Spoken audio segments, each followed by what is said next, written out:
I never thought one random afternoon would change how I saw everything and everyone around me. It began like any other lazy Saturday. The sun filtered through the blinds in my apartment, and the hum of distant traffic mixed with the chirping of birds outside. I had nothing planned, no obligations, and no motivation, just a craving for something different. I'm Rachel, by the way. I'm 32 years old, single, and living in Chicago. I work in a downtown marketing firm, and my life, though comfortable, often feels like a loop. Wake up, work, eat, scroll through endless social media, sleep, repeat. I guess that's why, when I saw the moving truck across the hall that afternoon, I paused longer than usual. It wasn't the truck that caught my attention. It was the guy helping unload it. Lean muscles that moved beneath a simple gray t-shirt. He wasn't the typical loud guy either. He was focused, polite to the movers, and he had this easy smile when he caught me staring a little too long. I quickly turned back into my apartment, embarrassed, but not before I heard a friendly, "Hey there." I slowly peeked out again and offered a sheepish smile. "Hi. Moving in?" He nodded. "Yeah, just across the hall. I'm Nate." "Rachel," I replied, still standing in my doorway, suddenly aware I was wearing an oversized hoodie and fuzzy socks. Real smooth. That was the beginning. We didn't talk long, but it was enough for a spark. And honestly, I didn't think I'd see much of him after that. People in big buildings like mine often kept to themselves. But Nate wasn't like most people. A few days later, he knocked on my door with a small box in his hands. "Hey, sorry to bother," he said. "Do you have scissors? I can't find mine anywhere." I handed him a pair and joked, "Is that the classic neighbor trick, or do you actually need these?" He laughed. "A little bit of both." We started talking. He was a web developer who worked freelance, loved hiking, played guitar, and had just moved from Denver after a rough breakup. His voice had this calmness, and his eyes, they were deep, observant, like he was really listening. What began as occasional chats turned into daily hallway conversations, then coffees, then take-out dinners in each other's apartments. And then curiosity kicked in. Not the romantic kind, not yet. It was more subtle, more personal. I started wondering about his past, his heartache, his silence when certain topics came up. He didn't share everything and I didn't push, but something about him made me want to dig deeper. I started noticing little details.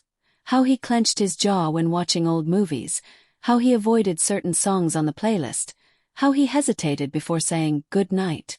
One evening, as we sat on my couch eating Thai food, he asked, "Do you ever feel like you're just surviving?" And blinked. "All the time." He looked down at his noodles. "That's been me for a while. But lately, it's felt different. Lighter. Because of you." I swallowed hard, unsure of what to say. There was a quiet tension in the room, the kind that could go either way. I changed the subject, but the seed was planted. Curiosity turned into awareness. And awareness turned into something more. One weekend we decided to take a day trip to the lake. Just the two of us. He drove. I made playlists. We stopped for snacks and talked about everything from childhood dreams to bucket lists. At the lake we sat by the water, skipping stones and laughing like kids. It was then he reached out and tucked a strand of hair behind my ear. Simple, soft but electric. I didn't pull away. We didn't kiss that day. We didn't even talk about it. But we both knew something had shifted. Later that week, I found myself dressing with more care when I knew he might drop by. I cleaned my apartment a little more thoroughly, cooked a little more often, and smiled more than I had in months. He too seemed different. More present. He brought over his guitar and played for me. His voice raspy and honest. I sat there on the floor, mesmerized, feeling like I was watching someone shed layers in front of me. One rainy night everything changed. The power flickered out during a storm, and I instinctively lit candles and curled up on my couch. Then there was a knock at the door. It was Nate, holding a flashlight and 2 mugs of hot chocolate. "Figured we could wait out the storm together," he said. We sat by the window, watching lightning flash across the sky. I noticed how close we were sitting. Our arms brushed. Our knees touched. "Can I tell you something?" he asked, voice low. "Anything," I whispered. "I didn't move here by accident. I knew you lived here." My heart skipped. "What do you mean?" "I met your friend Emily at a conference a year ago. She showed me pictures. Told me about you. Said you were everything I seemed to be looking for. I never forgot your face." I stared at him, stunned. "I didn't plan for anything serious. I just wanted to meet you, see if the feeling was real." It was. And it still is. He leaned in, hesitant, giving me the chance to stop it. I didn't. That night we kissed. It wasn't fireworks, it was deeper than that. It was slow, searching, like two people who had been waiting for something they didn't know they needed. We didn't cross any lines. But emotions were stirred. That was the night I realized curiosity had become something unforgettable. Days passed. We grew closer. I learned about his past, the heartbreak, the guilt. He'd been engaged once, and it ended badly. He was left feeling like he didn't deserve to be loved deeply. I too had my ghost. My last relationship left me feeling invisible. But together we started healing. One afternoon I found a note slipped under my door. "Meet me on the rooftop at 8.